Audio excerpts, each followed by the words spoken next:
Hi friends, how are you? I'm Nicole and this is Crimes with Cole.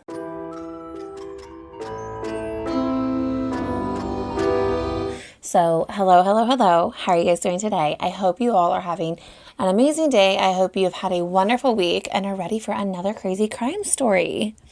So, in today's case, we will uncover this woman's deep, dark secret that she not only withheld from the world, but she withheld from her family and children. A secret that is so disturbing and horrific, it shocked everyone. Hidden away in the filth-covered home of Erika were children with no birth records, no medical records, not even a name. But what was also hidden behind closed doors, inside her home filled with debris and decay, were the remains of infants no one knew existed. And she swore she kept all of this a secret. But why?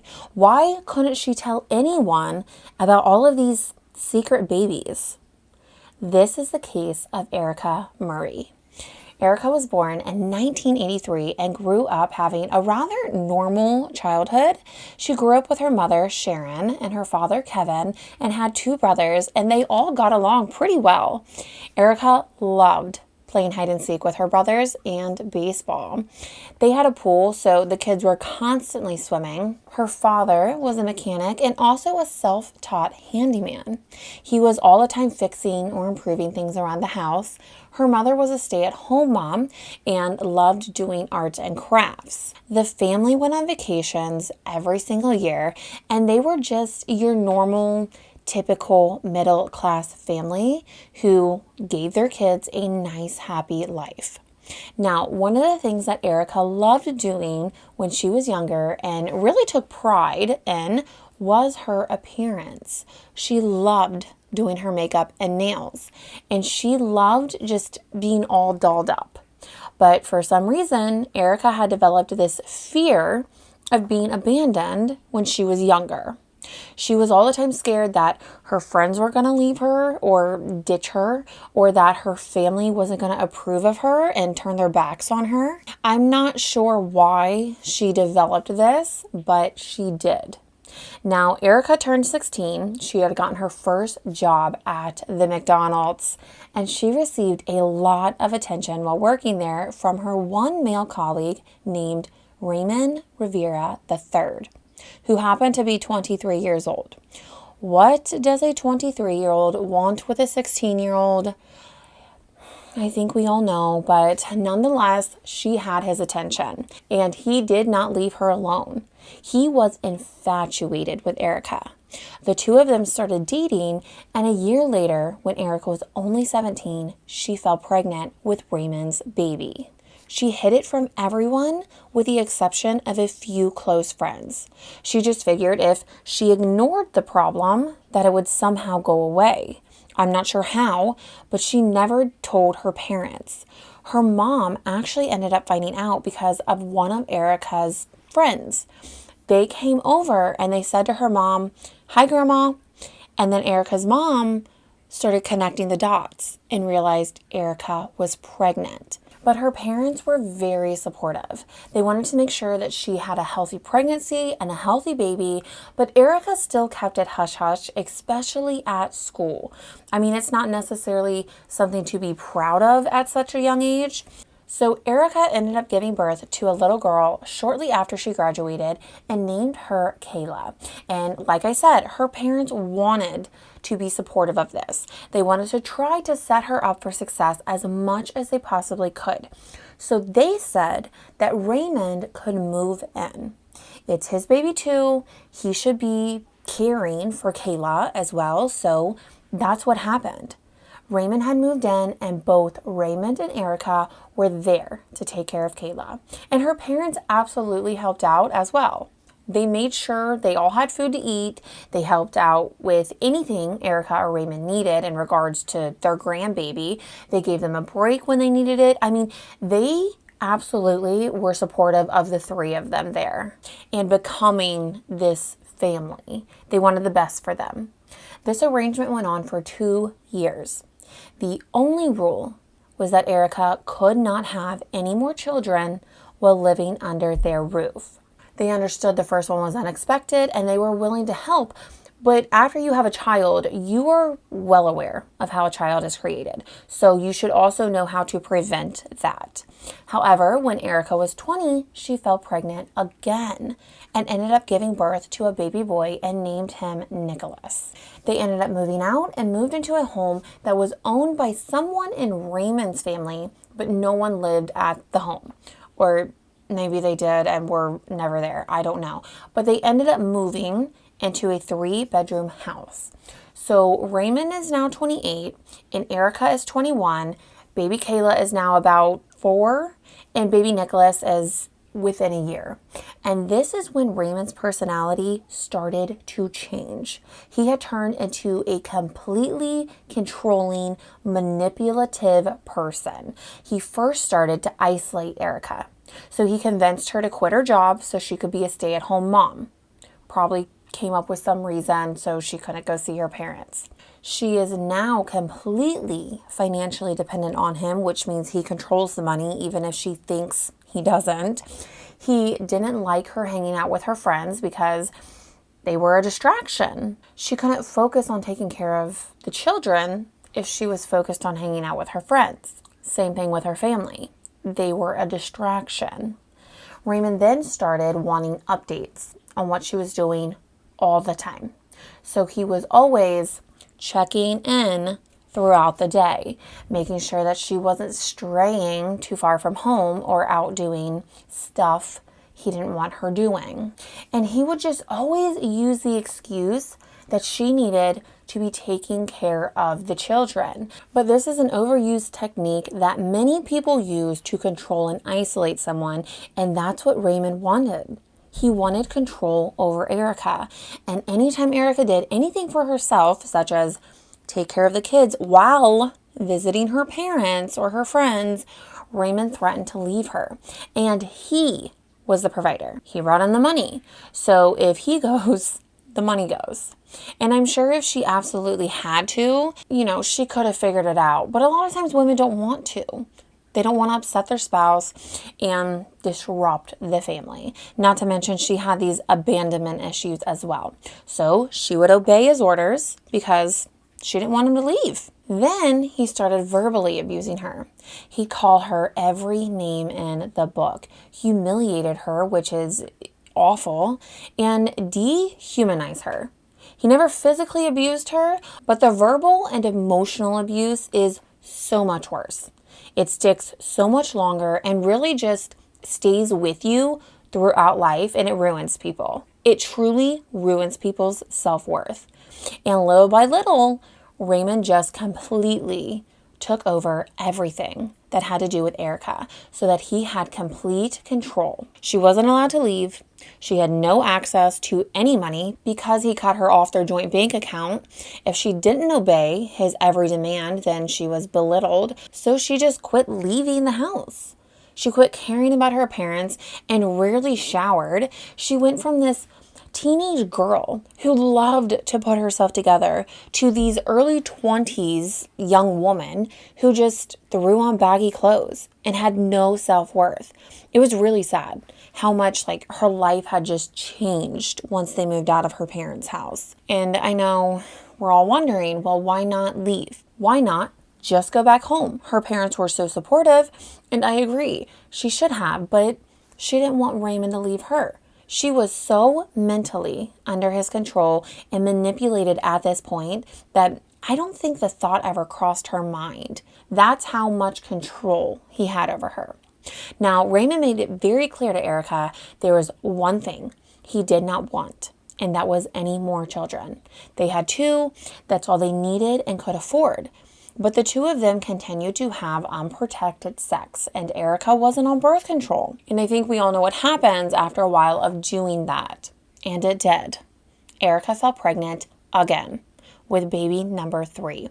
She was scared to tell Raymond because, could you imagine telling this guy that's meaner than shit to you, talks to you like a dog, and doesn't want babies?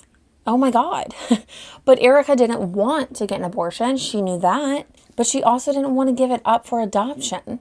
So that left the last option, which was to keep it. But how do you keep a baby with a man who doesn't want one? She decided to keep the baby and raise it secretly. She was going to hide her pregnancy from Raymond and then raise this baby without him knowing. She had her first pregnancy from family and friends, so why not hide the third one from the man who you live with? And that's what she did. The months went by and she just kept on wearing her regular baggy clothes. How she supposedly hid this from Raymond, I don't know, because I think we can all safely make the assumption that Raymond isn't going 9-10 months without relations from her. So I don't know how he didn't seem to notice. So Erika is thinking to herself, oh my God, I can actually get away with this. Things are going to work out. She makes it full term and ends up delivering the baby in her bathroom on her own. She gave birth to a little girl, but now came her next challenge. How was she going to get this little girl, this little newborn baby girl, to stay quiet?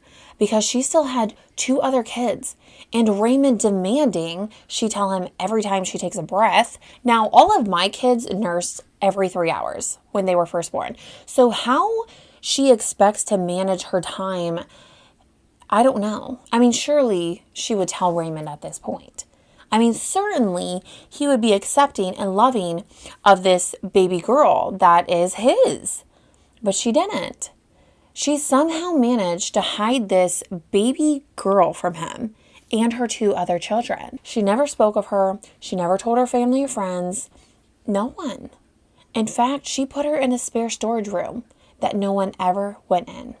Days went by. Actually, weeks went by. And Raymond never seemed to have noticed.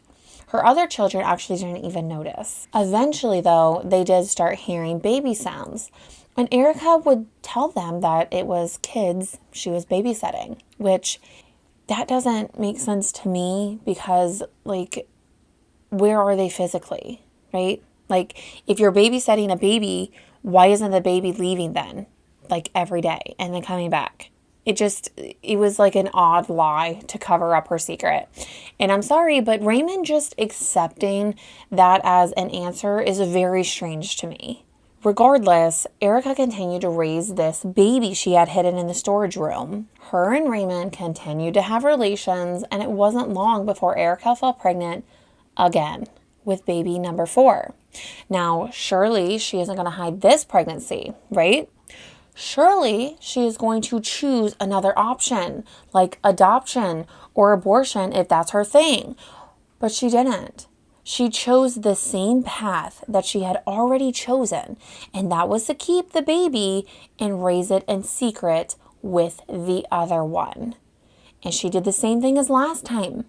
She hid this pregnancy by wearing her baggy clothes, gave birth in her bathroom like before, and put this baby in the storage closet with the other baby. She ended up delivering another girl, and again, Raymond supposedly didn't know. And there's so many questions to be asked, how does she plan on raising 2 babies in secret forever? What happens in 5 years when they're up and walking and talking? What if they get sick? What if they need medical attention? How does Raymond not know? Why can't she just go drop them off at her parents' doorstep and leave a note? I mean, something. What makes her think the best choice is to keep these babies in a storage closet locked away in secret? We are in early 2010s at this point. Erika's 2 other children are around 10 and 13. And looking at Erika's Facebook, she looked like a very active mother. She posted about the kids' school outings, their Halloween pictures, any birthday parties. The 4 of them as a family, they truly looked like a family that was getting by. At this point, Raymond worked at Staples, and Erika was making arts and crafts and selling them from home. Her 2 older children were well looked after, according to her social media. They had friends, they had nice clothes and whatnot. She just really came off as like a loving and caring mother. Even her neighbors said that she was extremely friendly and seemed to be a very attentive mother. That was her only interaction was social media. She didn't speak much with her family or friends unless it was through social media. And no one, I mean no one, was ever allowed to visit the house. So no one ever could have gained knowledge or caught wind that there were hidden babies in the storage room. They wouldn't have even known what life was really like for Erika and her children. Raymond forbid it. Raymond was growing marijuana in their house and selling it. Not like ideal for children, but he was. And again, no one would have ever known because according to Erika's Facebook, everything was great. But how hard is it really to fake life on social media?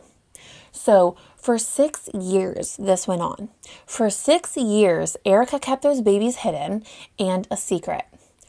On August 27th, 2014, Erika was going to be gone all day with her 13-year-old daughter, Kayla, which was extremely rare. Raymond was going to be at work all day, so she needed someone to look after her 10-year-old son, Nicholas. Erika had asked her neighbor, Mrs. Brown, if she could look after Nicholas. And Mrs. Brown had a 13-year-old son herself, so it gave Nicholas someone to play with while his mom was away doing whatever with Kayla. The boys actually hung out quite a bit, being neighbors and all, and Mrs. Brown had taken note that her son was never allowed over at Nicholas's house, which was strange, but she didn't think too much of it. So after Erika drops off Nicholas with Mrs. Brown, shortly after, Mrs. Brown told the boys she needed to run up to the store. She'll be right back. While Mrs. Brown was at the store, her son called and said to her, "Mom, we can't get the babies to stop crying. How do you get a baby to stop crying?" She's very confused by this because what babies would they be around that wouldn't stop crying? Erika doesn't have babies, and she certainly doesn't have babies. So she jumps in the car and she rushes home. She pulls into Erika's driveway where she sees the boys standing outside very distraught.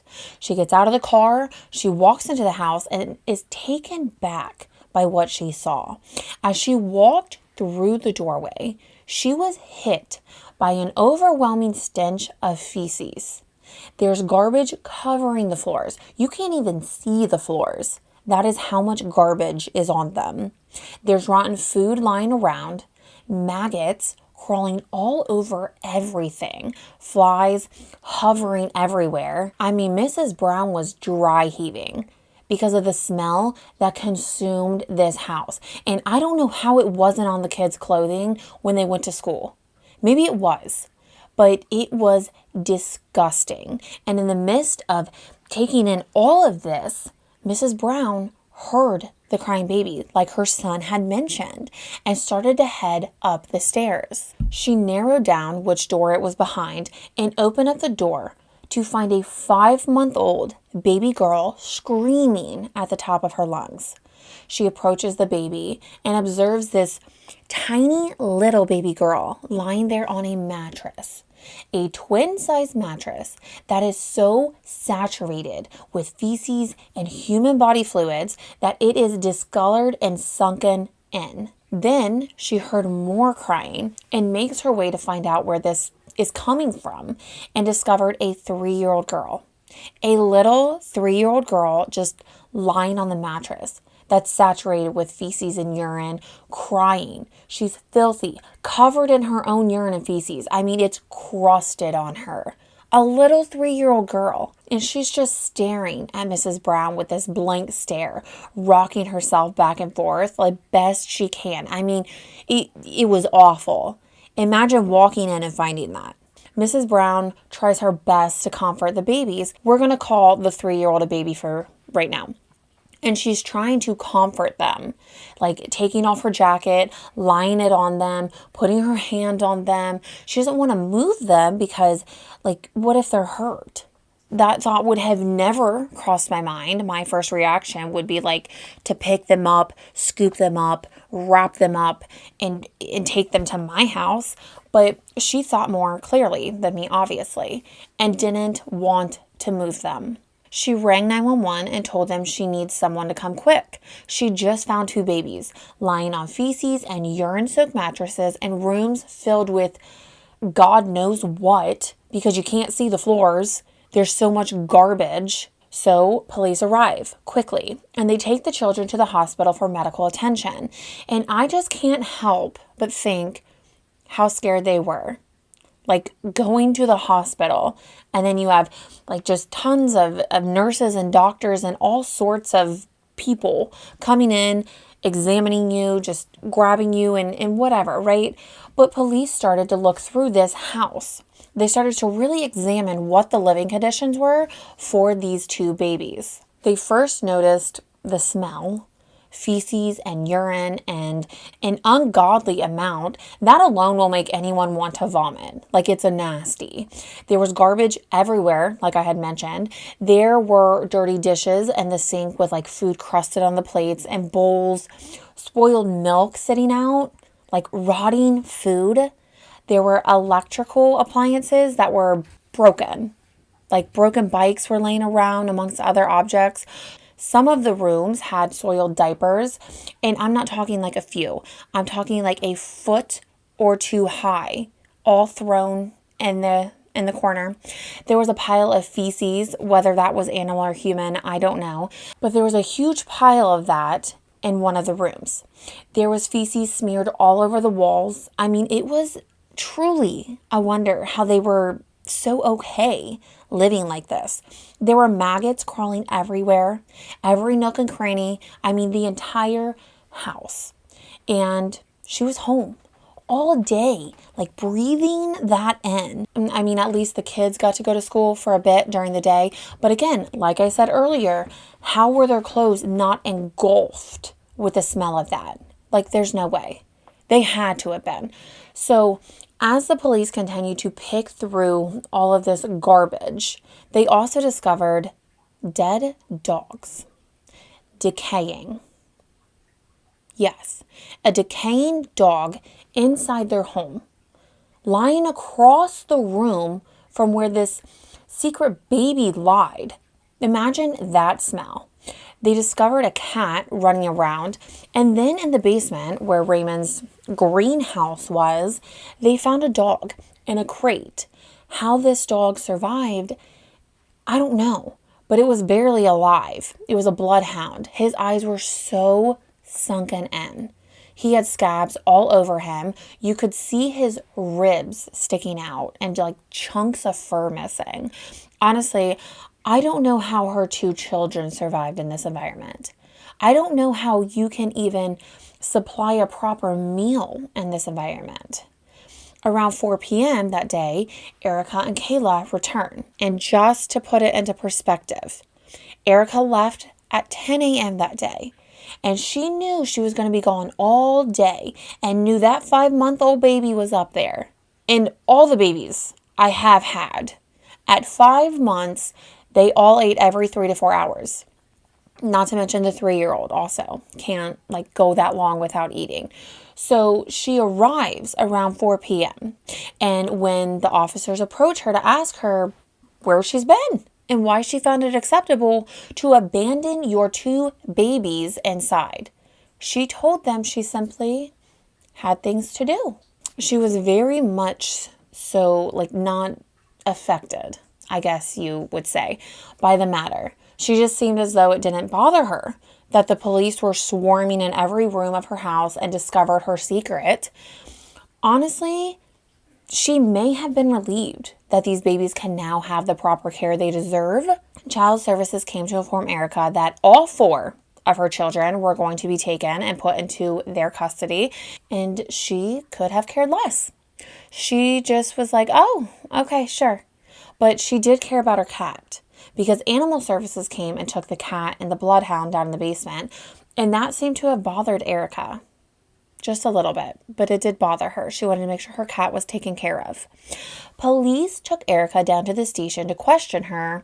She wasn't under arrest at this point, but they wanted to fill in the holes and piece together like this entire situation. So Erika had just very calmly and unemotionally told them that the two babies in the bedroom were indeed her and Raymond's kids. Kayla and Nicholas were also their kids as well. She told them that Raymond didn't know about the secret babies in the room, but she had fallen pregnant and he didn't want any more children. So she hid the pregnancies, delivered the babies on her own in the bathroom, and raised those babies in secret. She told them that the two babies upstairs had never left those rooms. They were confined to those feces, urine, saturated mattresses their entire lives. And police were shocked. How does someone do that? Keep babies locked in a storage room. The police had asked Erika what she named the two baby girls that were kept upstairs. And she simply said, with no emotion, "Oh, I never named them." And as she was speaking about them, she kept referring to them as it. Never she or my baby, just it. Following the interview, the police had gone to the hospital to inquire about the welfare of the two babies.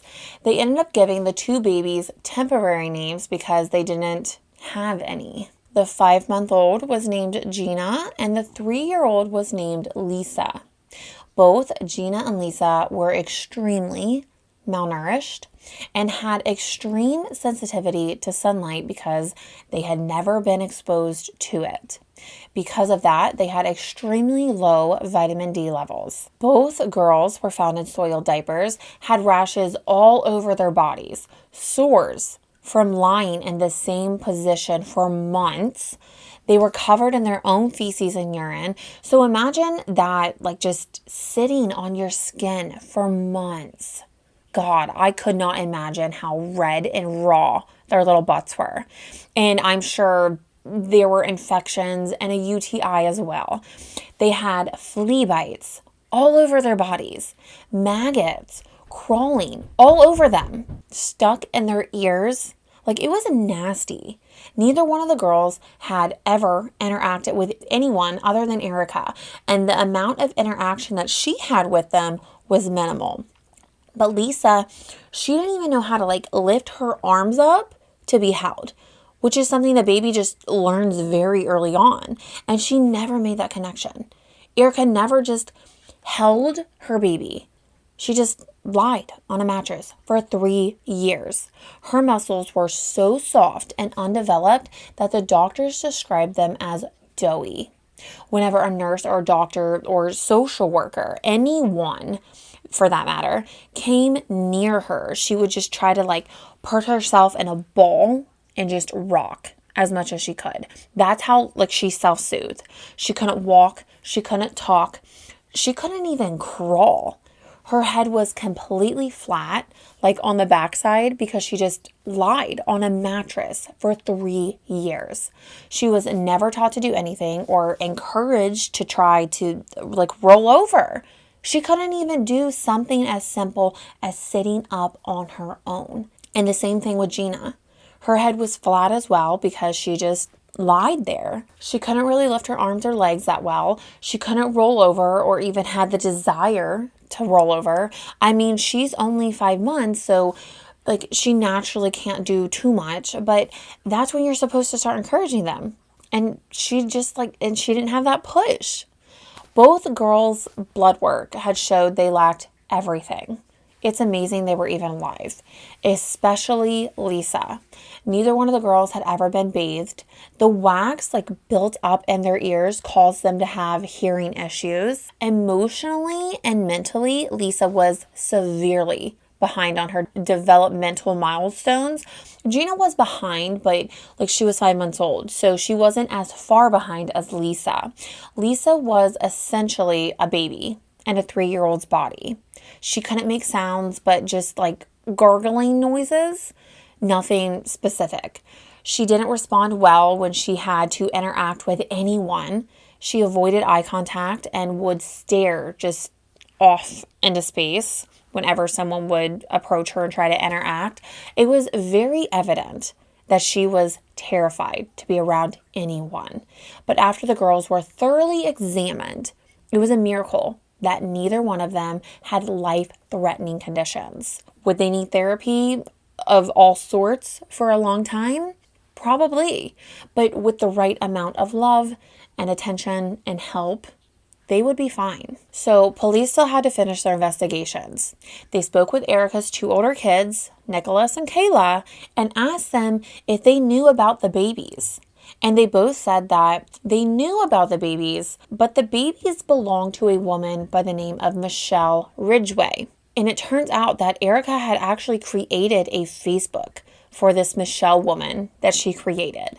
She had put on a wig and glasses and took a picture of herself and set it as Michelle's profile picture. And it just kind of makes me question if there were some sort of like mental health issues that Erika had.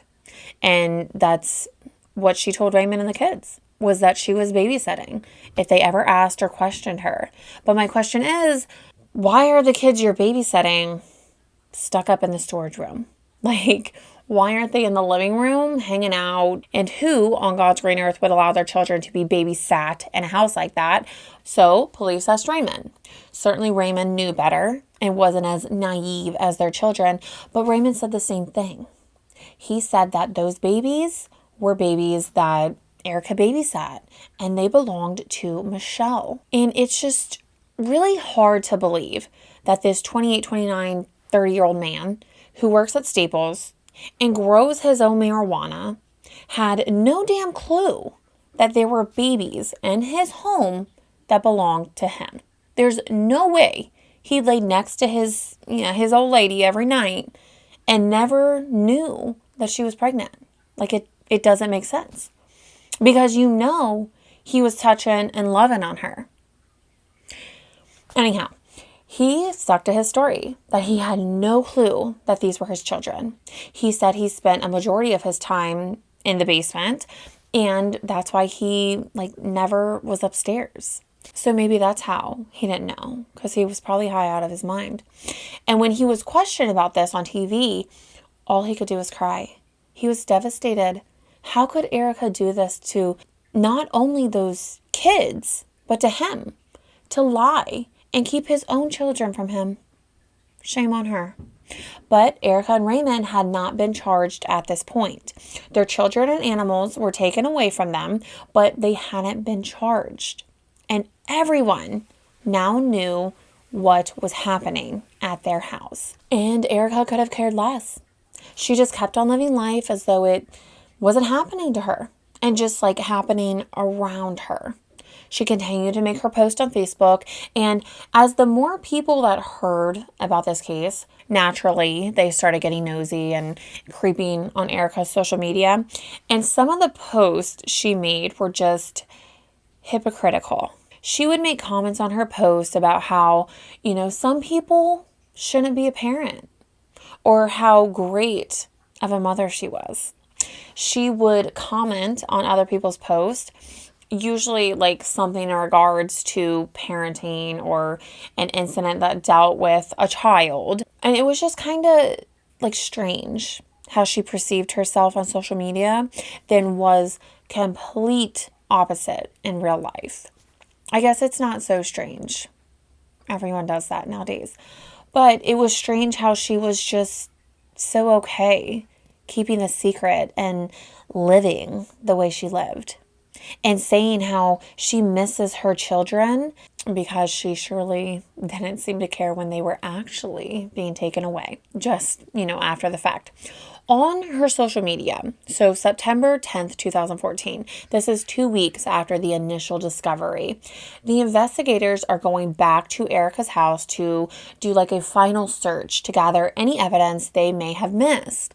Police gear up in hazmat suits because of the conditions of the house, and they enter to start their search.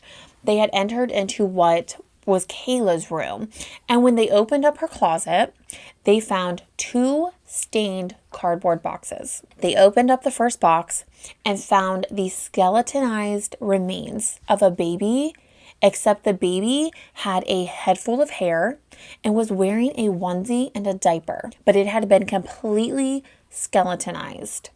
They opened up the second cardboard box and found another baby that had been skeletonized, wearing a onesie and a diaper. 2 babies They also found the skeleton remains of a dog. Not only is this in itself disturbing, but the fact that it's in her 13-year-old daughter's closet. Like, who does that? So they made their way to Nicholas's room and they went through his closet. Inside the closet sat a backpack. They opened up the backpack and found another baby's remains. Except this baby had their umbilical cord attached and the placenta was still intact. So they think that this was probably a stillborn. But still, to put it in a backpack and then shove it in your 10-year-old's room. The investigators had described this baby as looking like a jellyfish. So Erika had given birth 5 times inside that house.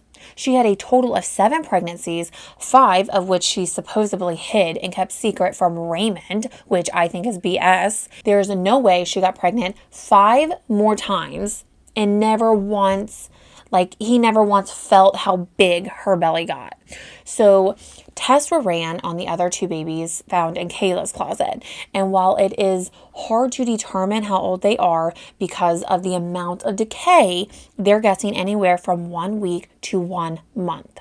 So those babies were born alive and then somehow passed away, and she just put them in a box to rot away in her child's room, of all places, next to the dog that she let die too. After this discovery, Raymond and Erika were arrested. Erika was charged with 2 counts of second-degree murder, 1 count of concealing a fetal death, and 2 counts of assaulting, causing substantial injury to a child, 2 counts of reckless endangerment, and 2 counts of animal cruelty. Now, Raymond was charged with 2 counts of assault and battery on a child, 2 counts of animal cruelty, and 1 count of cultivating marijuana. That was it. There were no charges pertaining to the babies found in the closet for Raymond, which again, I don't know how anyone can confidently say that he didn't know. Like, there's no way.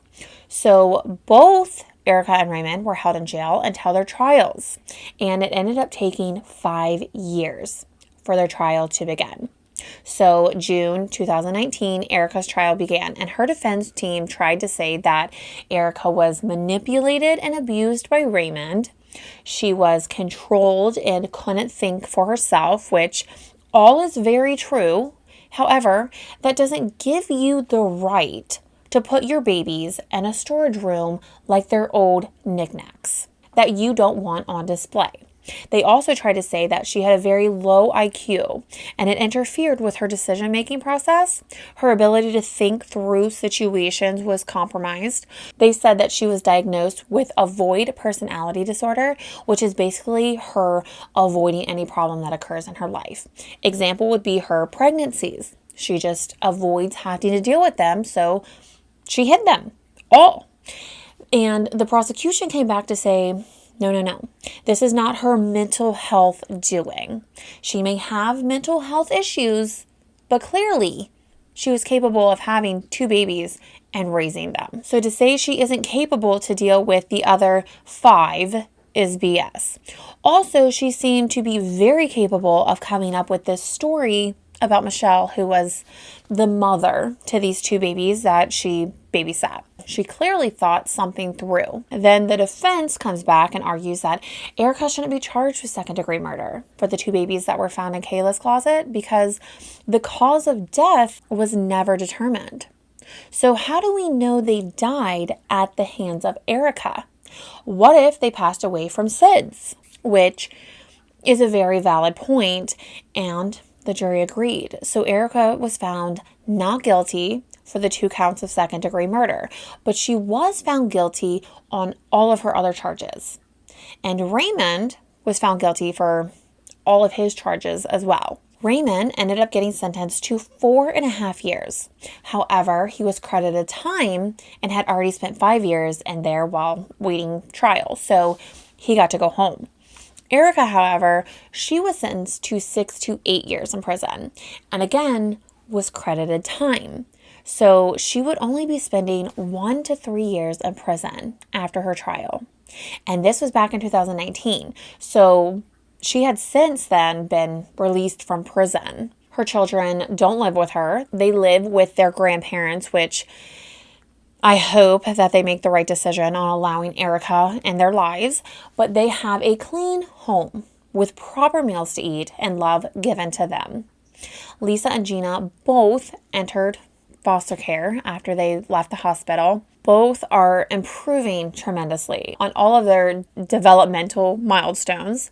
The house that they lived in actually was torn down because of how awful it was inside. That's how nasty and disgusting it was. That no one was able to go in there and clean it and make it relivable. Yeah, I know. But that is all I have for you today. You'll have to let me know what you guys think. And until next time, please remember to be safe, and I will see you then. Bye.